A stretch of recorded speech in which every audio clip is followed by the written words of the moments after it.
You know that feeling, right? Your phone buzzes, a notification pops up, and in that split second, you feel this jolt. We're going to talk about that jolt today.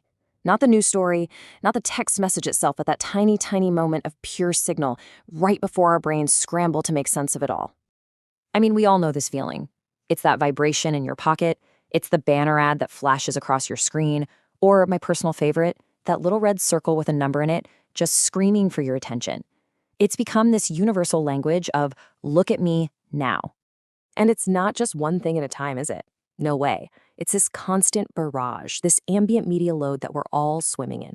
The breaking headline, the push notification, that momentum when you're scrolling, conflicting opinions from experts. It all just piles on, making you feel like you have to have a take on everything right this second. So that brings us to the big question. In that tiny little gap, between the buzz and you actually reading the words, what is your brain doing?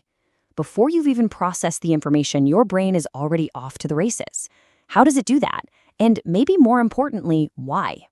Okay, so this is really the core idea for today, understanding the huge difference between a signal and a story. A signal is just the raw data. Think of it like an unopened letter in your mailbox or a warning light on your car's dashboard. It's just there. But the story? Oh, the story is what we invent on the spot. It's the crisis we assume is in the letter, the catastrophe we imagine from the warning light. And here's what's so wild about that.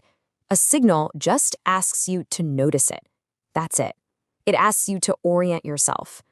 But a story demands a ton of energy, a massive amount of cognitive and emotional energy. We burn ourselves out building these elaborate narratives before we even have the facts. And that puts us in a constant state of high alert. So why on earth do we do this? Why do we leap straight into storytelling mode? Well, it's not a bug, it's a feature. It's literally what our brains are designed to do. You see, your brain is basically a prediction engine. Its number one job is to keep you safe by guessing what's going to happen next based on everything you've ever experienced. It absolutely hates surprises. So when a new, unexpected signal pops up, the brain flags it as a prediction error. It's a mismatch.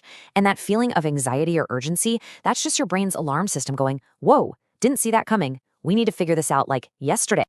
Now, here's the kicker. In our modern world, the sheer volume of signals is just off the charts. It's overwhelming. And when it gets too high, the brain's prediction engine starts to feel this weird agitation, a kind of pressure without content. You feel this intense urgency, but you can't even say why. Your system is just completely overstimulated, and it is exhausting. Okay, so if the problem is that we automatically rush to create a story, then the solution is actually beautiful in its simplicity. We just need to consciously create a little bit of space. We need to rediscover the power of the pause. And here's the tool. It's just 2 words. Interpretation, pending. That's it. It's like a mental label you can just stick on any signal that comes your way. It's your way of telling your brain, hey, got it, signal received, we'll figure out what it means later. You're just intentionally deferring the meaning. And this quote just nails the whole principle behind it. This isn't about sticking your head in the sand or ignoring reality.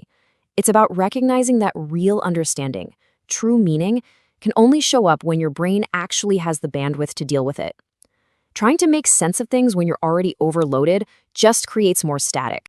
So how do you actually do this? It's a super simple 4-step process. Step 1, just notice the signal, the buzz, the headline, whatever it is. Step 2, mentally label it, interpretation pending.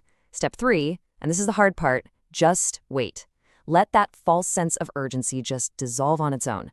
And then step 4, once you're calm, you can actually restore some order and decide what, if anything, really needs your attention. All right, so what's the big payoff here? What actually happens inside our heads when we let these signals settle before we react?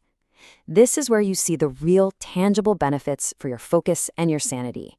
Let's look at the before and after. Okay, so this is the before. This is where a lot of us live. Story pressure is through the roof. We're making up stories about everything. And because of all that internal noise, the actual clarity of the signal is super low, which means, of course, our cognitive load is maxed out, we're anxious, we're overwhelmed, we're confused. Sound familiar? But now look at the after. This is what happens when you pause. You consciously defer the story, so that pressure just plummets. And as all the noise from your own head fades away, the clarity of the actual signal goes way, way up. And the beautiful result? Your cognitive load drops, your anxiety goes down, and you get your brain back.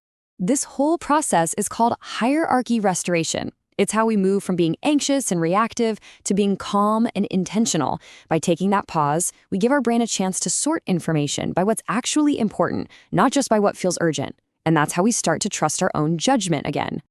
And let's be really clear about this. This is not about tuning out or unplugging from the world. It is the exact opposite. This is a strategy for staying engaged, for staying informed, but doing it without letting the fire hose of information completely saturate your system. It is attention repair, pure and simple. I want to leave you with this amazing analogy. Think about it. When a warning light comes on in your car, what do? You don't start yelling at the car, right? You don't launch into a whole story about how you're a terrible driver. No, you just read the indicator. It's neutral data. Our internal signals, that buzz, that feeling of urgency, they're the exact same thing. They are indicators, not judgments. Read them, don't narrate. So, I'll leave you with a challenge. Just for today, think about all the signals that are going to come your way. Can you pick just one of them? One notification, one email, one headline.